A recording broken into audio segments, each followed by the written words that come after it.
your dreams.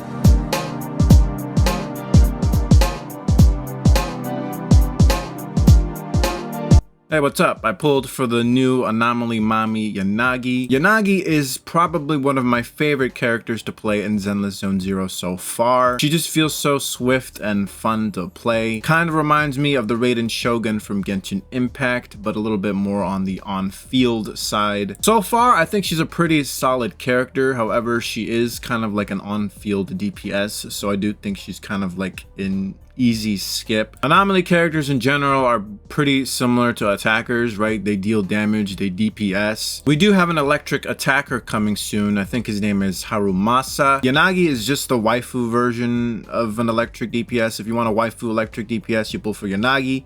If you want husbando, you pull for Harumasa. They probably could work together in some way. I really have no idea. We literally know nothing of what Harumasa could do. He could be just like an attacker electric version of Bernice. But since he is an attacker, he's obviously, going to be a DPS in some way. Anyways, if you're looking for another DPS, Yanagi that's currently out on the banner right now, she's definitely not that bad of a pull. I'm currently running her with 2-piece Jazz, 2-piece Freedom Blues, and 2-piece Thunder Metal. I have her share the weapon with Jane Doe, the Battle Pass weapon, the Lipstick Gloss weapon. I'm very satisfied with Yanagi so far. I am tempted to pull for the weapon. Team I'm currently using with her is Rina, M1, and Bernice. Rina M1 will boost Rina's core skill. Rina's core skill will boost up your party member's pen ratio. If you don't know what pen ratio is, it basically it's a stat that basically helps you ignores the enemy's defense. Rina is also an electric character, so she'll help with electric disorders or anomalies or whatever. Bernice is just there for off-field damage since that's basically what she does. Core mechanics of Yanagi is that whenever she uses her X skill and if the enemy is already suffering from an anomaly, that anomaly that they're suffering from will basically just deal more damage. Yanagi will also have a stance change when she holds her X skill. The stance change will change her combos on her basic attacks a little bit. Yanagi will be on the field quite a bit, so leveling up her base attacks is recommended. So far, I only really prioritized her basic attacks and her X skill. Core passive is also pretty important to level up as well. Core skill will increase the damage of the disorder that the enemy is facing, and it'll also increase Yanagi's electric damage. Since Yanagi is a main DPS, she's kind of an easy skip. If you have at least a Juan, Jane Doe, or an Ellen Jo, if you have 2 out of 3 of those characters, you can probably skip Yanagi just easily. The current Shiyu defense is shilling, shocking, and burning, so Yanagi is going to feel pretty powerful during this round of the Shiyu defense. Since Yanagi is an anomaly character, she doesn't necessarily need to be built around crit rate, crit damage. Just try to scale as much of anomaly proficiency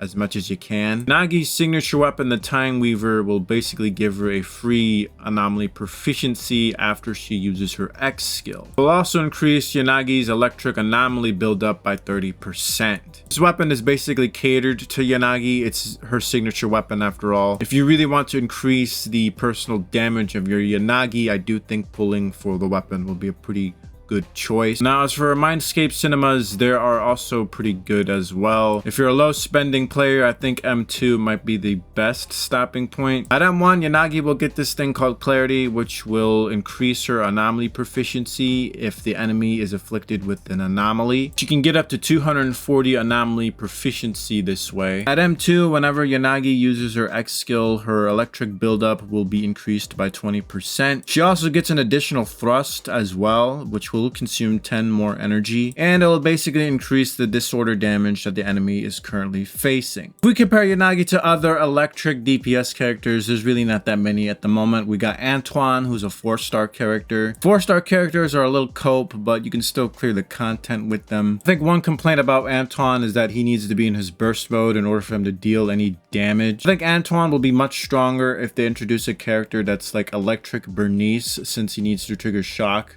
in order to deal more damage. We also got Xingyi, who's not really like an electric DPS, but she is an electric stunner.